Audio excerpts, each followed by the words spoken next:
Bapak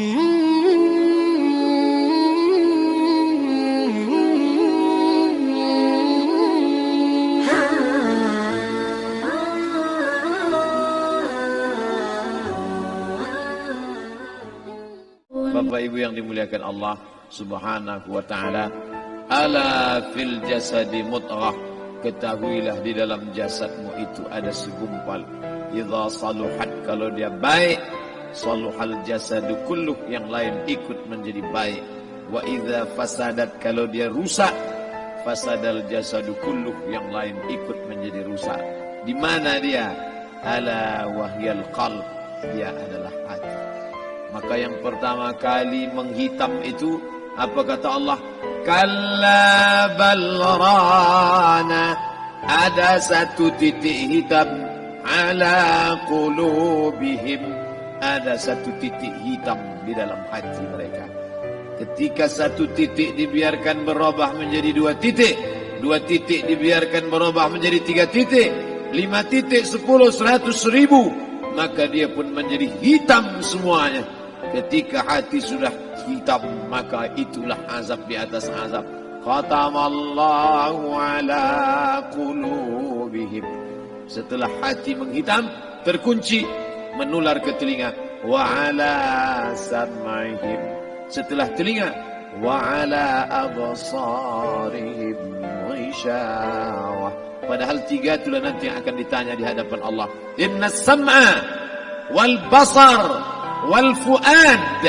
Coba lihat, ketika akan ditanya, yang ditanya 3, tapi diawali dari telinga. Inna sam'a wal basar wal fuad, telinga, mata, hati. Tapi ketika terkunci, yang duluan dikunci hati. Khatamallahu ala qulubihim wa ala sam'ihim wa ala absarihim. Kalau hati sudah terkunci, telinga tersumbat, mata tertutup. Summum bukmun umyum, summum bukmun umyum, pekak, tuli, bisu, apapun tak lagi masuk ke telinga. Malam ini kita menyadarkan diri kita, terlebih lagi yang berceramah, jangan kau hanya sampai menyampaikan ayat saja. Hai Abdul Samad, apakah kau yang bicara itu hatimu sudah hidup? Senantiasa merasakan diri, aku orang paling hina, aku orang paling kotor, ditempelkan kening ke lantai di tempat yang diinjak tapak kaki, mengatakan bahwa aku bukan siapa-siapa. Malam ini Kepala Kanwil BPN Provinsi, Kabupaten, saya tak bisa membedakan mana yang kabupaten, mana yang kota, mana pegawai tinggi, mana pegawai rendah. Semuanya rata sama. Andai dibuat acaranya di kantor, mungkin saya segan, sungkan lihat dari seragamnya, bajunya. Tapi malam ini semuanya sama. Andai tak disebut tadi Pak Kepala Kantor, Pak Kanwil, saya pun tak tahu mana Pak Kanwil, mana tidak. Fotonya ganteng pula aslinya lagi daripada foto. Artinya apa? Bahwa kalau sudah masuk ke dalam masjid, ketika engkau merasa dirimu tinggi di atas, kau bukan apa-apa, karena yang paling tinggi di badanmu pun kau tempelkan.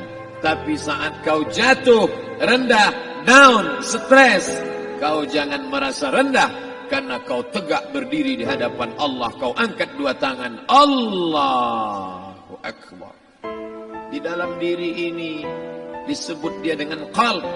Kenapa disebut qalb? Orang Arab menyebut qalb qallaba, karena sifatnya berbolak-balik. Pada saat selesai salat, astaghfirullahalazim, tidak ada yang paling bersih, dia bersih. Tapi pada saat petang sore hari, yusbihu mu'minan, paginya putih, bersih, tak bernoda. Wa yumsi kafiran, petangnya hitam.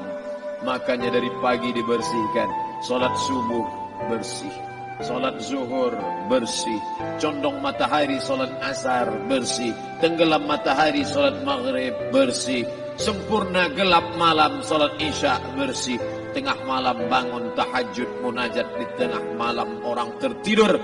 Wa tusalli bil laili wan nasu niyam, engkau tegak di waktu malam, di saat orang semua sedang tenggelam dalam lelap tidur panjang, tapi engkau menangis meratap mengenang dosa begitu banyak. Sab'atun yuzilluhumullah, di antara 7 yang mendapatkan naungan Allah. Yauma la zilla illa zilluh, hari itu tak ada naungan kecuali naungan Allah. Di antara yang mendapatkan naungan itu adalah rajulun zakarallah, orang yang berzikir, munajat, muhasabah diri di tengah malam, sunyi, sepi, fafadat ainahu, menetes air matanya. Berapa banyak sudah harta dititipkan Allah, berapa kupakai untuk zakat, wakaf, infak, sedekah, wasiat, hibah, ghanimah, harta rampasan perang di zaman Nabi. 7 harta yang akan menolong di hadapan Allah, 1 pun tak dipakai. Umur diberikan Allah 40, 60, 70. Berapa yang kupakai untuk menolong agama Allah? Berapa yang kupakai untuk mengingat Allah? Mata, tangan, telinga, kaki akan diminta tanggung jawab di hadapan Allah. Al-yawma nakhtimu ala afwahihim, mulut terkunci. Wa tukallimuna aydihim, tangan akan bicara. Wa tashhadu arjuluhum, kaki akan bersaksi di hadapan Allah. Siapa yang bisa menolong waktu itu? Kalau pernah tangan ini saat punya kekuasaan, 1 coretan tanda tangan bisa mempermudah urusan masjid. Sebutir kekuasaan yang dititipkan Allah bisa dipakai menolong agama Allah. Itulah yang akan menolong di hadapan Allah. Apa yang disampaikan malam ini, semua biaya pengurusan masjid 0. Itulah sesungguhnya yang akan menolong di hadapan Allah. Adapun harta yang disimpan, tabungan, deposito, tanah, rumah, kendaraan, semua akan tinggal menjadi harta warisan. Istri mengambil 1/4 kalau ada anak. Kalau tak ada anak, istri mengambil 1/8. 1 miliar 125 juta bulan untuk istri. Kalau dia tak tahu hukum gono gini. Kalau dia tahu gono gini, dia tuntut ke pengadilan, dipotong lagi menjadi 2, 500 untuk dia. Dari yang 500 dapat lagi dia 75, 575 bulan untuk dia. Sisanya 425 diambil anak laki-laki 2 kali bagian anak perempuan. Lalu yang kita bawa mati apa? Dulu dibangga-banggakan, dihormati, dimuliakan. Yang kami muliakan Al-Mukarram, Al-Ustad. Tapi pada saat tiba masanya, yang kita bawa tak lain tak bukan innallaha la yanzuru ila ajsamikum. Allah tak menengok badan, fisik, bentuk tubuh, baju. Ini sampulnya saja. Wala ila suwarikum, Allah tak menengok rupa, wajah. Walakin yanzuru ila qulub.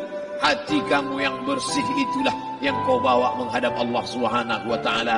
Yauma la yanfa'u malun, harta tak berguna, wala banun, anak tak bisa menolong. Harta tak berguna, anak tak mampu menolong. Illa man atallah, kecuali orang yang datang menghadap Allah biqalbin salim, dengan hati yang bersih, hati yang tulus, hati yang memercikkan cahaya iman, hati yang bersih dari hasad, busuk hati, sum'ah, riya, takabbur. Itulah yang menolong di hadapan Allah Subhanahu wa taala. Tulang, kulu, kulit, darah, lemak, sumsum akan menjadi santapan cacing tanah. Begitu besok pagi pintu kamar tak bisa diketuk, istri bolak-balik membangunkan tak terjaga, dipegang pipi sudah sejuk macam es batu, tanda jantung tak lagi berdetak, maka darah mulai berubah menjadi nanah, busuk.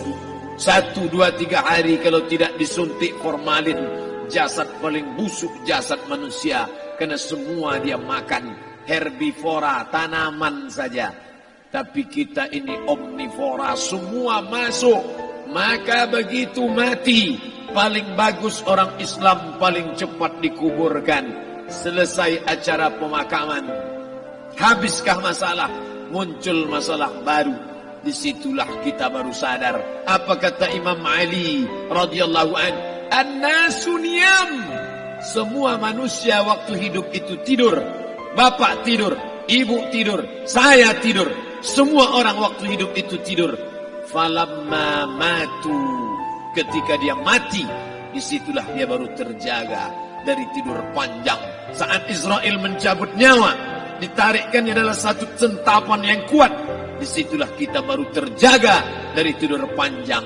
Betapa aku meninggalkan salat, betapa aku tak berzakat, betapa dulu kekuasaan, aku lulus umur 30, pensiun 58, 28 tahun apapun tak pernah kubuat untuk agama. Sibuk membesarkan anak, sibuk mengurus warisan.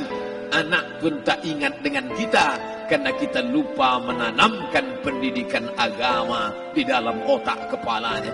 Andai dulu pernah dia dibawa ke masjid, andai dulu pernah dia dibawa umrah, andai dulu dia dimasukkan SD IT, SMP IT, SMA IT, Islamic Boarding School, dibawa ke masjid, takkan dia lupa mendoakan selesai salat, Rabbighfirli wali walidayya warhamhuma kama rabbayani saghira.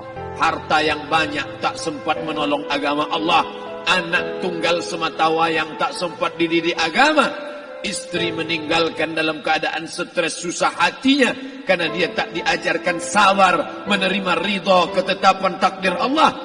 Dan paling celaka, tak pernah anggota tubuh ini dipakai untuk berzikir, muhasabah, mengingat Allah. Tak pernah mata dipakai menengok Quran, kitab suci Allah. Tak pernah dipakai hati merenung sejenak. Apa yang akan kubawa mati menghadap Allah Subhanahu wa ta'ala. Malam ini saya tak minta diajak ceramah tentang hukum zakat, hukum puasa. Saya tidak diajak tanya jawab apa hukum unjuk rasa besok tanggal 4.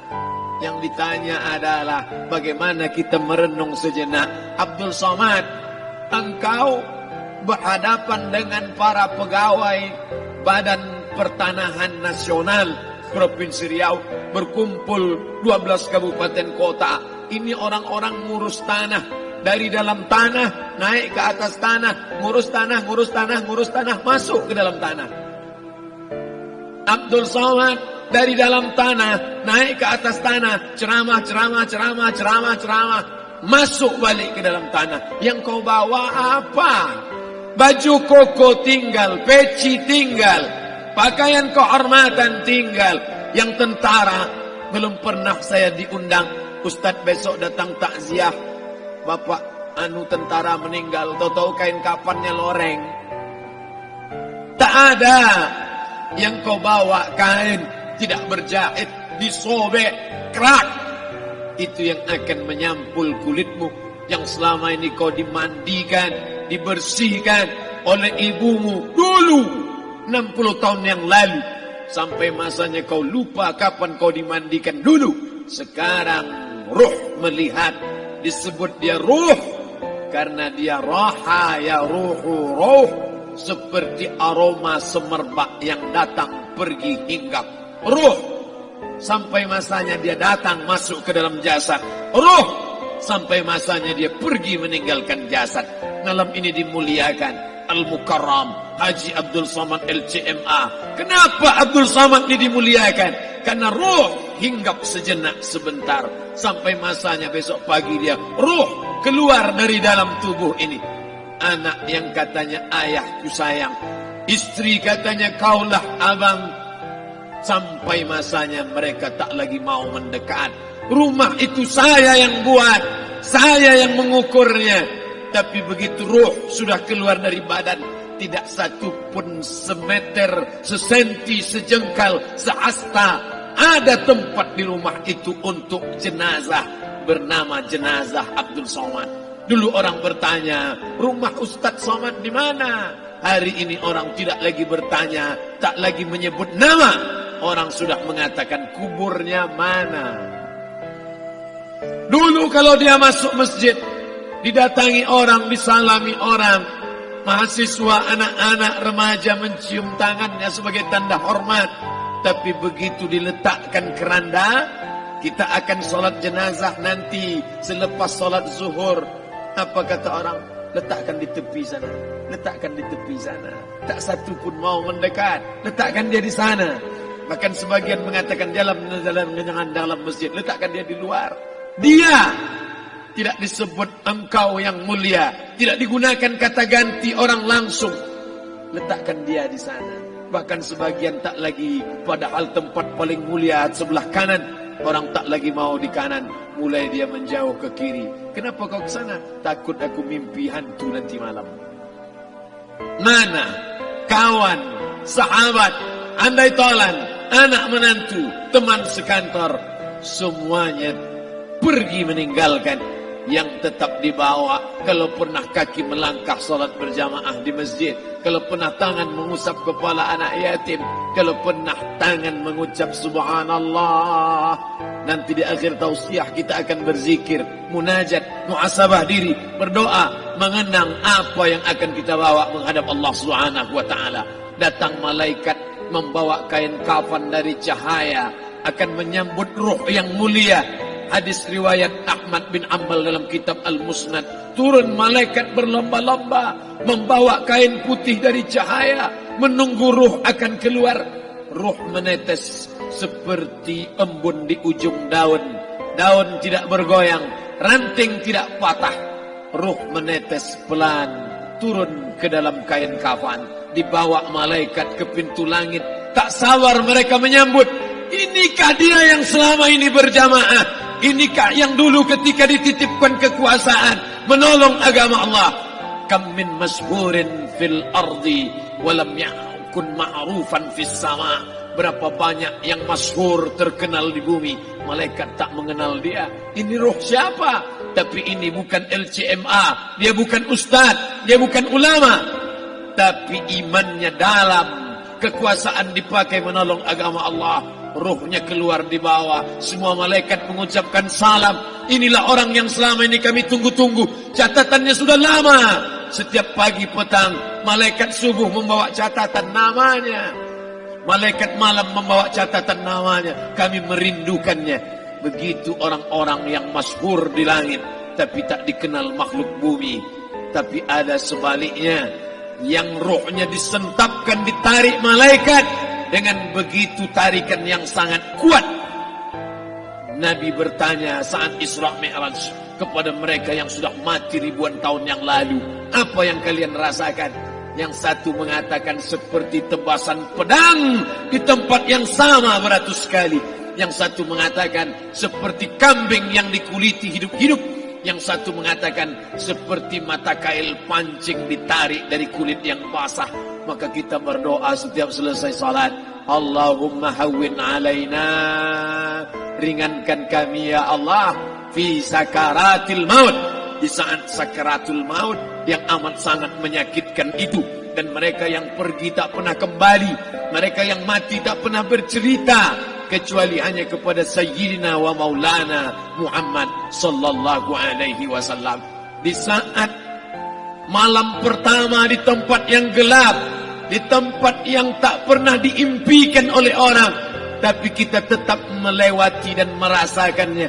Perlahan-lahan cacing tanah, ular-ulat kalajengking akan menggerogoti kulit yang selama ini dimandikan, selama ini dipakaikan sampo yang mahal, selama ini dioleskan pelembab yang lembut.